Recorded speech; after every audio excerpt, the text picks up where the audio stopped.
ഇപ്പൊ ഈ അമ്പിളിച്ചേട്ടനെ പറ്റി പറയുമ്പോൾ ഏറ്റവും കൂടുതൽ പറയുന്നൊരു കാര്യമാണ് പുള്ളി ഷോട്ട് എടുക്കുമ്പോൾ ഒട്ടും പ്രതീക്ഷിക്കാണ്ട് ചില ഡയലോഗ് പറയും, ചില മൂമെന്റ്സ് അത് ഒട്ടും പ്രോത്സാഹിപ്പിക്കാം, അങ്ങനെ ചെയ്യാനേ പാടില്ല.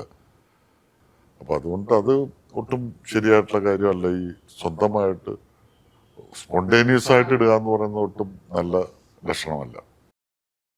Hello and hi everyone, നമസ്കാരം and welcome to reaction by Ranjolikal. എല്ലാവരും സുഖമായിരിക്കുന്നുവെന്ന് വിശ്വസിക്കുന്നു.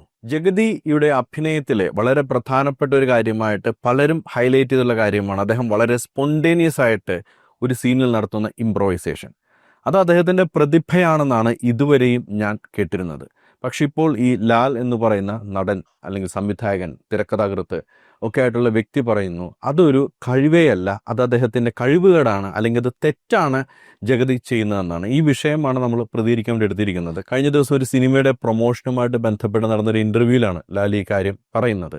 അപ്പോൾ ആ വിഷയമായിട്ട് ബന്ധപ്പെട്ട് അദ്ദേഹം വിശദമായിട്ട് പറയുന്ന കാര്യങ്ങൾ, അതിൽ ഹരിശ്രേഷ്ഠവൻ ഒരു ഇൻപുട്ട് ഇടുന്നുണ്ട്. അതുമായിട്ട് ബന്ധപ്പെട്ടുള്ള കാര്യങ്ങളാണ് നമ്മൾ റിയാക്ഷൻ എടുത്തിരിക്കുന്നത്. അതിനു മുന്നേ ഒരു വിഷയം കൂടിയുണ്ട്. ഈ വീഡിയോയിൽ തന്നെ സംസാരിക്കുന്ന ഒന്നാണ്, സിനിമയിൽ പൊളിറ്റിക്കൽ കറക്റ്റ്നെസ് ആവശ്യമുണ്ടോ, അല്ലെങ്കിൽ ബോഡി ഷേമിംഗ് പോലുള്ള കാര്യങ്ങൾ സിനിമയിൽ തമാശയായിട്ട് ഉപയോഗിക്കുന്നത് ശരിയാണോ? അതുമായിട്ട് ബന്ധപ്പെട്ട് ഇന്ദ്രൻസ്, ഹരിശ്രീ അശോകൻ, അതേപോലെ ലാല് അവരുടെ അഭിപ്രായങ്ങൾ പറയുന്നുണ്ട്. ആ അഭിപ്രായങ്ങളെക്കുറിച്ചൊരു കാര്യം കൂടി പറയാനുണ്ട്. അതിനുശേഷം നമ്മൾക്ക് ജഗതിയെക്കുറിച്ചുള്ള പരാമർശത്തിലേക്ക് പോകാം. ഇന്ദ്രൻ ചേട്ടനെ കൊടക്കമ്പി, അന്ന് മെലിഞ്ഞ ആളുകളെ വിളിക്കണം, അങ്ങനെ വിളിച്ചിട്ടുണ്ട്. ഇപ്പോൾ ഇന്ദ്രൻ ചേട്ടൻ ഇങ്ങനെ പറയുമ്പോൾ ചേട്ടൻ ചിരിച്ചെടുക്കുന്നതേ ഞാൻ കണ്ടിട്ടുള്ളൂ. വീട്ടിലിപ്പം ശാന്തകുമാരി ചേച്ചിയൊക്കെ ആണെങ്കിലും ചേച്ചിക്കൊക്കെ വിഷമം വന്നിട്ടുണ്ടോ? എൻ്റെ ഭർത്താവിന് ഇവരിങ്ങനെ അങ്ങനെ പറഞ്ഞിട്ടുണ്ടോ? ഇല്ല, അവരെ അങ്ങനെ പറഞ്ഞിട്ടില്ല. എനിക്കും അങ്ങനെ തോന്നിയിട്ടില്ല. കാരണം എങ്ങനെയെങ്കിലും ഒക്കെ ഒന്ന് വിളിച്ചെടുത്താൽ മതി എന്ന് പറഞ്ഞ് നമ്മൾ നിൽക്കുക. എന്തെങ്കിലും ഒരു രൂപം കിട്ടിയാൽ അത് രക്ഷപ്പെട്ടു, അങ്ങനെ നിൽക്കുകയല്ല. അതുകൊണ്ട് അങ്ങനെ തോന്നിയിട്ടില്ല. തന്നെയല്ല, എനിക്ക് അതൊക്കെ തിരിച്ചറിയാറായിരുന്നു. അപ്പോഴേ ഈ സിനിമാക്കാരുടെ കൂടെ നടന്നും പരിചയിച്ചൊക്കെ അതൊരു ക്യാരക്ടറിൻ്റെ അല്ലേ എന്നൊക്കെ തിരിച്ചറിയാൻ കഴിഞ്ഞു.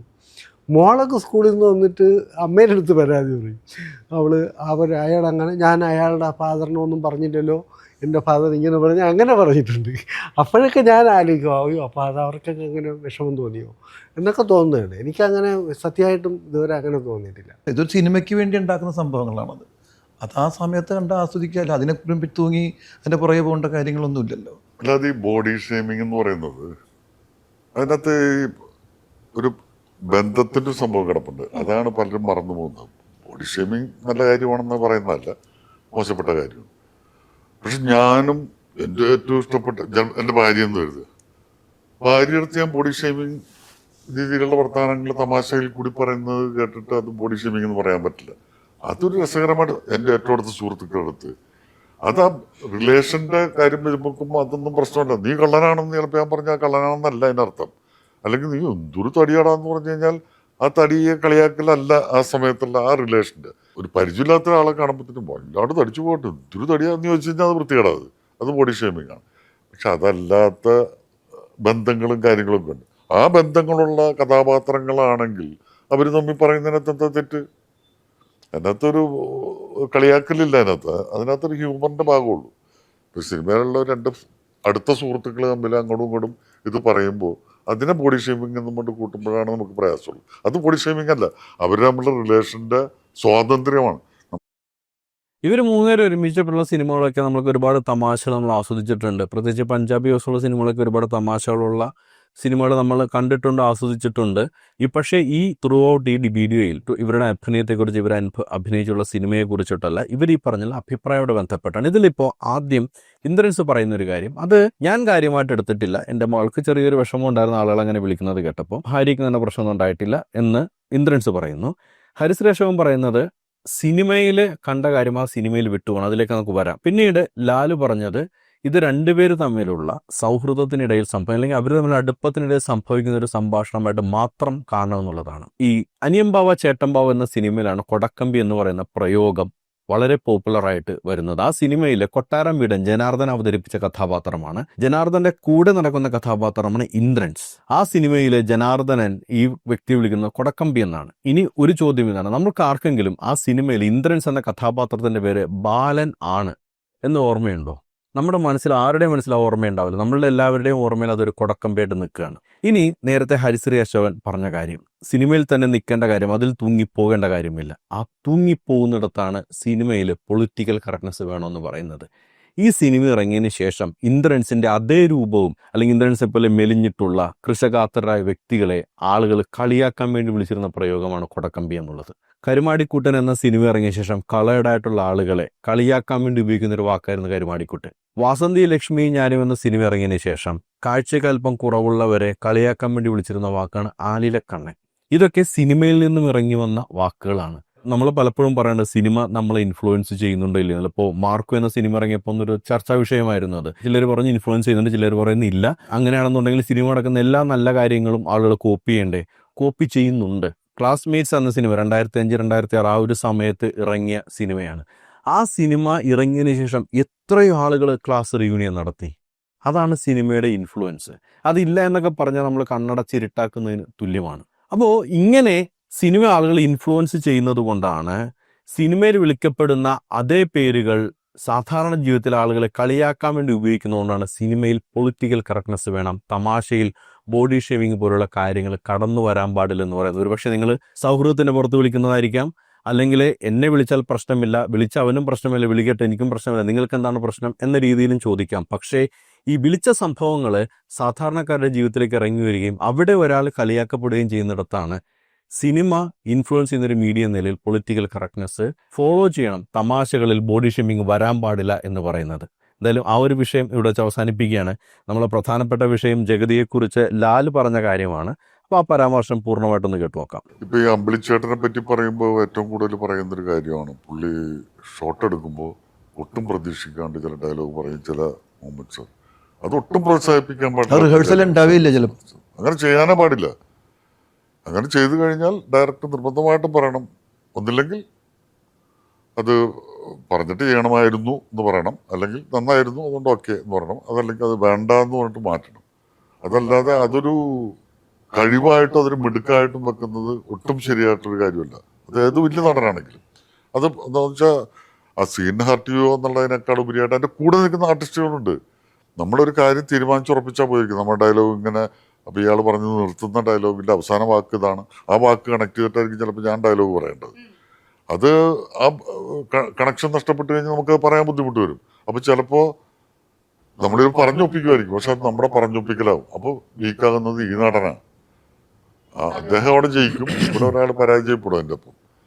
അപ്പോൾ അതുകൊണ്ട് അത് ഒട്ടും ശരിയായിട്ടുള്ള കാര്യമല്ല. ഈ സ്വന്തമായിട്ട് സ്പോണ്ടേനിയസ് ആയിട്ട് ഇടുക എന്ന് പറയുന്നത് ഒട്ടും നല്ല ലക്ഷണമല്ല. ലാൽ ഇപ്പോൾ പറഞ്ഞ കാര്യത്തെക്കുറിച്ച് നിങ്ങളുടെ അഭിപ്രായം എന്താണ്? ജഗതിയുടെ സ്പോണ്ടേനിയസ് ആയിട്ട് തമാശ പറയാനുള്ള അല്ലെങ്കിൽ ഇംപ്രൊവൈസ് ചെയ്യാനുള്ള, സീൻ ഇംപ്രൊവൈസ് ചെയ്യാനുള്ള അദ്ദേഹത്തിൻ്റെ കഴിവ്, അത് മോശമായൊരു പ്രവണതയാണോ അല്ലെങ്കിൽ അദ്ദേഹത്തിൻ്റെ പ്രതിഭയാണോ? എന്താണെന്ന് വെച്ചാൽ നിങ്ങളത് കമൻ്റായിട്ട് രേഖപ്പെടുത്തുക. എന്തായാലും ഈ വിഷയത്തിൽ ലാൽ പറഞ്ഞതിനോടുള്ള എൻ്റെ ടേക്ക് ഇതാണ്. ലാൽ പറഞ്ഞ കാര്യം പൂർണ്ണമായിട്ടും ശരിയല്ല, അല്ലെങ്കിൽ അത് തെറ്റായൊരു നിരീക്ഷണമായിട്ടാണ് എനിക്ക് തോന്നുന്നത്. കാരണം തമാശ എന്ന് പറയുന്നത് സ്പോണ്ടേനിറ്റിയിൽ ഭംഗി വരുന്നൊരു കാര്യമാണ്. അതിപ്പോൾ ഞാൻ ഒരുപാട് അഭിനയിച്ചിട്ടുള്ള ആളൊന്നുമല്ല, എനിക്ക് അഭിനയത്തെക്കുറിച്ച് അറിയാനും പാടില്ല, ഞാൻ അഭിനയം പഠിച്ചിട്ടുമില്ല. എങ്കിലും പലരും ചെയ്യുന്നത് കണ്ടിട്ടുള്ള, അല്ലെങ്കിൽ നമ്മൾ ചെറിയ ചെറിയ സ്കിറ്റുകൾ ചെയ്യുമ്പോൾ, അല്ലെങ്കിൽ ഡബ് സ്മാഷ് പോലുള്ള കാര്യങ്ങളൊക്കെ ചെയ്യുമ്പോൾ ചില കാര്യങ്ങൾ വളരെ സ്പോണ്ടേനിയസ് ആയിട്ട് നമ്മുടെ മനസ്സിൽ വരും. അത് ചെയ്യുന്ന സമയത്തായിരിക്കും നമ്മുടെ മനസ്സിലേക്ക് വരുന്നത്. അപ്പോൾ നമ്മൾ അതിലെടുത്ത് ഉപയോഗിക്കും. ചിലപ്പോൾ പാളിപ്പോവും, ചിലപ്പോൾ ക്ലിക്കാകുകയും ചെയ്യും. പക്ഷേ ജഗതിയെ സംബന്ധിച്ചിടത്തോളം അദ്ദേഹം ചെയ്തിട്ടുള്ള സ്പോണ്ടേനിയസ് ആയിട്ടുള്ള കാര്യങ്ങളൊക്കെ ക്ലിക്കായിട്ടുണ്ട് എന്നുള്ളിടത്താണ് ജഗതിയുടെ പ്രതിഭയിരിക്കുന്നത്. ഇത് അദ്ദേഹത്തിൻ്റെ കൂടെ ജോലി ചെയ്ത ആളുകൾ, സംവിധായകർ, സിനിമാ മേഖലയിൽ പ്രവർത്തിച്ചിരുന്നവരൊക്കെ പറയുന്നത്. ഇപ്പോൾ ഒരു സംഭവം എൻ്റെ ഓർമ്മയിൽ വരുന്നത്, ആ സിനിമ എനിക്ക് ഓർമ്മ വരുന്നില്ല, ജയറാം ഒരു ഭ്രാന്തനായിട്ട് അഭിനയിച്ചതിന് ശേഷം പിന്നീട് അവിടെ നിന്ന് ഇവർ നാട് വിട്ടു പോകുന്നൊരു സംഭവമുണ്ട്. അതിൽ ഈ ഭ്രാന്ത് അഭിനയിച്ചുകൊണ്ട് ജയറാം ഓടി വരുന്ന സമയത്ത് തെങ്ങിൻ്റെ മേൽ ചാരി നിൽക്കുന്ന ജഗതിന് നേരെ ജയറാം ഒരു കല്ലോ തേങ്ങെടുത്ത് എറിയുന്നുണ്ട്. അതിനുശേഷം ജഗതി വീഴുന്നൊരു വീഴ്ചയുണ്ട്. ആ വീഴ്ച സ്ക്രിപ്റ്റിൽ ഉണ്ടായിരുന്നൊരു വീഴ്ചയല്ല. അതിൽ നമ്മളെല്ലാവരും ചിരിച്ചിട്ടുണ്ട് ആ വീഴ്ച കണ്ടിട്ട്. അതല്ലാതെ ഒരുപാട് സ്പോട്ട് ഇംപ്രൊവൈസേഷൻ ചെയ്തതിനെ കുറിച്ചുള്ള കഥകളൊക്കെ പലരും പറയുന്നത് കേൾക്കാം. അതിലൊന്ന് ആസിഫ് അലി പറഞ്ഞിട്ടുള്ളൊരു കാര്യമാണ്, അദ്ദേഹം എന്താ ചെയ്യാൻ പോകുന്നത് നമുക്ക് ഒരിക്കലും പ്രഡിക്റ്റ് ചെയ്യാൻ പറ്റില്ല. ഞങ്ങൾ ബെസ്റ്റ് ഓഫ് ലക്ക് എന്ന് പറഞ്ഞിട്ട് എംബനി ഷാ സംവിധാനം ചെയ്തൊരു സിനിമ, അതിലാണ് എനിക്ക് ഒരു ത്രൂ ഔട്ട് കോമ്പിനേഷൻ കിട്ടിയത്. അമ്പിളിച്ചേട്ടൻ ഇങ്ങനെ ഓടി വന്നിട്ട് പറയും, നിന്റെയൊക്കെ ചേട്ടൻ അമേരിക്കയിൽ നിന്ന് വരുന്നുണ്ട്, ഇതൊക്കെ അയാൾ അറിഞ്ഞാണ്ടല്ലോ ഇടിച്ച് നിന്റെയൊക്കെ മൂക്ക് പൊളിക്കും എന്ന് പറഞ്ഞ് റിഹേഴ്സൽ ചെയ്തു. ഷോട്ടിന് വന്ന് നിന്നിട്ട് മൂപ്പര് നിന്റെയൊക്കെ ചേട്ടൻ അമേരിക്കയിൽ നിന്ന് വരുന്നുണ്ട്, ഇത് അയാൾ അറിഞ്ഞാണ്ട് ഇടിച്ച് നിന്റെയൊക്കെ മൂക്ക് പൊളിക്കും ഇതാണ് ടേക്കിന് ചെയ്തത്. ടേക്കിന് ഇത് കണ്ടപ്പോൾ ഞങ്ങൾ എല്ലാവരും ചിരിച്ചു. ഇത് ആസിഫ് അലിയുടെ ഒരു സിനിമയിൽ അദ്ദേഹം പങ്കുവച്ച അനുഭവമാണ്. നിങ്ങളൊന്ന് ജസ്റ്റ് ഒന്ന് ആലോചിച്ച് നോക്കൂ. ആ സിനിമയിലെ ആ രംഗം ആസിഫ് അലി ആദ്യം പറയുന്നുണ്ട്, നിന്റെയൊക്കെ മൂക്കിടിച്ച് പരത്തുമെന്ന് പറയുന്നിടത്ത് അത് സംവിധാനം എഴുതി വെച്ച സ്ക്രിപ്റ്റാണ്. അവിടെ ജഗതി ഒരു ഇംപ്രൊവൈസേഷൻ ആഡ് ചെയ്തു, നിന്റെയൊക്കെ മൂക്കിടിച്ച് പരത്ത് എൻ്റെ അമ്മച്ചി എന്ന് പറയുന്നിടത്ത് നമ്മൾ അറിയാതെ ചിരിച്ചു പോകുന്നുണ്ട്. അതുതന്നെയാണ് ജഗതിയെ വേറിട്ടൊരു പ്രതിഭയായി നിൽക്കാനായിട്ട് സഹായിക്കുന്നത്. ആ സ്പോണ്ടേനിറ്റിയാണ്.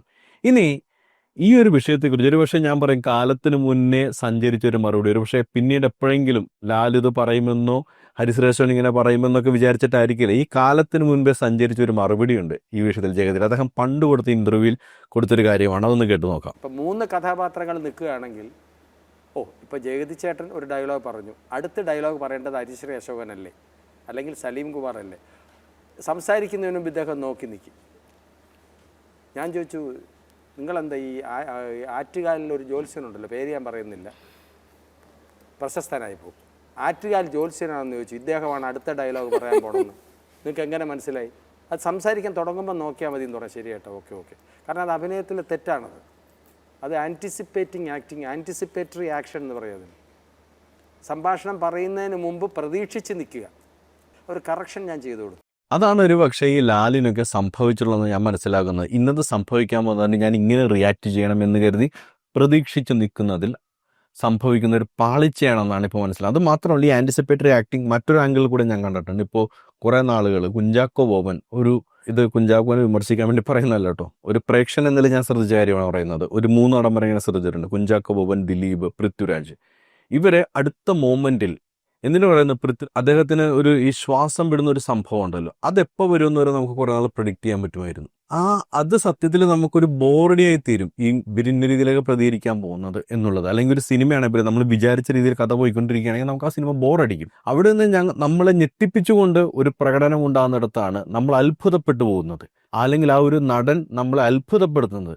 അത്തരത്തിൽ അത്ഭുതപ്പെടുത്തുന്ന ഒരു പ്രതിഭയാണ് ജഗതി. നേരത്തെ പറഞ്ഞതുപോലെ ഒരു ആൻറ്റിസിപ്പേറ്ററി ആക്ഷൻ അല്ലെങ്കിൽ ഒരു ആൻറ്റിസിപ്പേറ്ററി ആക്ടിങ്, അത് സത്യത്തിൽ ഒരു നടൻ്റെ ഫ്ലോ ആയിട്ടാണ്, അവിടെ ഒരു കുറവായിട്ടാണ് ഞാൻ കാണുന്നത്. അതിനെ പരിഹരിക്കാൻ പറ്റുന്ന ഏറ്റവും മികച്ചൊരു കാര്യമാണ് ആ ഒരു നടനുണ്ടാവുന്ന സ്പോണ്ടേനിറ്റി. വളരെ സ്പോണ്ടേനിയസ് ആയിട്ട് റിയാക്ട് ചെയ്യാൻ പറ്റുന്ന കഴിവ്. സത്യത്തിൽ ജഗതിയുടെ ഈ ഒരു സംഭവത്തെ വിമർശിക്കുന്നതിന് പകരം തങ്ങൾ അവിടെ ഡിമ്മൗട്ടായി പോകും. ഡിമ്മൗട്ടായി പോകാതിരിക്കുന്നതിന് നമ്മൾ ഡെവലപ്പ് ചെയ്യേണ്ട ഒരു സ്കില്ലാണ് സ്പോണ്ടേനിറ്റി എന്ന രീതിയിൽ അത് വളർത്തിയെടുക്കുകയാണ് മറ്റുള്ള നടന്മാർ ചെയ്യേണ്ടത്. ഇതിപ്പോൾ ജഗതി മാത്രം ചെയ്യുന്നൊരു കാര്യമല്ല. ഇപ്പോൾ ഉദാഹരണം എടുക്കുകയാണെന്നുണ്ടെങ്കിൽ, ഒരിക്കൽ ലാൽ ജോസ് പറഞ്ഞ ഒരു സംഭവമുണ്ട്, ഒരു ഇന്റർവ്യൂലെങ്ങോ പറഞ്ഞു, അല്ലെങ്കിൽ അദ്ദേഹം അനുഭവം പറഞ്ഞതിനകത്താണെന്ന് എനിക്ക് ഓർമ്മയില്ല. മീശ മാധവൻ എന്ന സിനിമയിൽ ഇപ്പം പാപ്പച്ചി പിടിച്ചു വെക്കുന്ന മാധവൻ എന്ന കഥാപാത്രത്തെ പോലീസ് സ്റ്റേഷനിൽ ഇറക്കി കൊണ്ടുവരുന്ന ഒരു രംഗമുണ്ട്. അവിടെ വെച്ച് ഒരു ഡയലോഗ് ഡെലിവറിക്ക് ശേഷം ജസ്റ്റ് റിമെമ്പർ ദാറ്റ് എന്ന് പറഞ്ഞിട്ട് സോഡ പൊട്ടിക്കുന്ന ഒരു രംഗമുണ്ട്. ഈ സോഡ പൊട്ടിക്കുന്ന രംഗം സിനിമയിൽ ഇല്ലാത്തതാണ്. ആ സോഡ എടുക്കുമ്പോൾ മാത്രമാണ് കയ്യിലൊരു സോഡയുമായിട്ടാണ് സലീം കുമാർ വന്നിരിക്കുന്നതെന്ന് ലാൽ ജോസ് അറിയുന്നത്. അത് ലാൽ ജോസ് തന്നെ പറഞ്ഞിട്ടുള്ളതാണ്. ഇതൊരു സ്പോണ്ടേനിയസ് തിങ്കിങ് ആണ് കഥാപാത്രത്തിൻ്റെ. അതേപോലെ കമല് മോഹൻലാലിനെ കുറിച്ച് പറഞ്ഞിട്ടുള്ള ഒരു കാര്യം, അയാൾ കഥ എഴുതുകയാണ് എന്ന സിനിമയിൽ സാഗർ കോട്ടപ്പുറം അവതരിപ്പിക്കുന്ന കഥാപാത്രം തഹസിൽദാറിന്റെ വീട്ടിൽ പോയിട്ട് കൊളിമ്പലടിക്കുന്ന രംഗമുണ്ട്. ആ കൊളിമ്പലിന് ഷോക്കുള്ള കൊളിമ്പലാണ്. കൊളിമ്പലില് പ്രസ് ചെയ്തതിന് ശേഷം ഷോക്ക് അടിച്ച മോഹൻലാൽ നിലത്തേക്ക് വീഴുന്ന രംഗമുണ്ട്. നിലത്തേക്ക് വീണതിന് ശേഷം നിങ്ങൾ ശ്രദ്ധിക്കണമെങ്കിൽ മനസ്സിലാവും, മോഹൻലാൽ ഒന്നുകൂടി ഒന്ന് പിടയ്ക്കുന്നുണ്ട്. കമൽ പറഞ്ഞു കൊടുത്തിട്ട് ചെയ്തതല്ല. ആ ഒരു സമയത്ത് മോഹൻലാൽ വളരെ സ്പോണ്ടേനിയസ് ആയിട്ട് ചെയ്തൊരു കാര്യമാണ്. ഇത് സത്യത്തിൽ ആ നടന്റെ കഴിവിനെയാണ് സൂചിപ്പിക്കുന്നത്, അല്ലാതെ കഴിവുകേടിനെയോ സംവിധായകൻ തിരുത്തേണ്ട ഒരു കുറവായിട്ടോ അല്ല കാണേണ്ടത്. ഇതാണ് എൻ്റെ അഭിപ്രായം. എന്താണ് നിങ്ങൾക്ക് പറയാനുള്ളത് അത് കമന്റായിട്ട് രേഖപ്പെടുത്തുക. മറ്റൊരു പ്രതികരണം നമുക്ക് വീണ്ടും കണ്ടുമുട്ടാം. അതുവരേക്കും ബൈ ബൈ, ടേക്ക് കെയർ.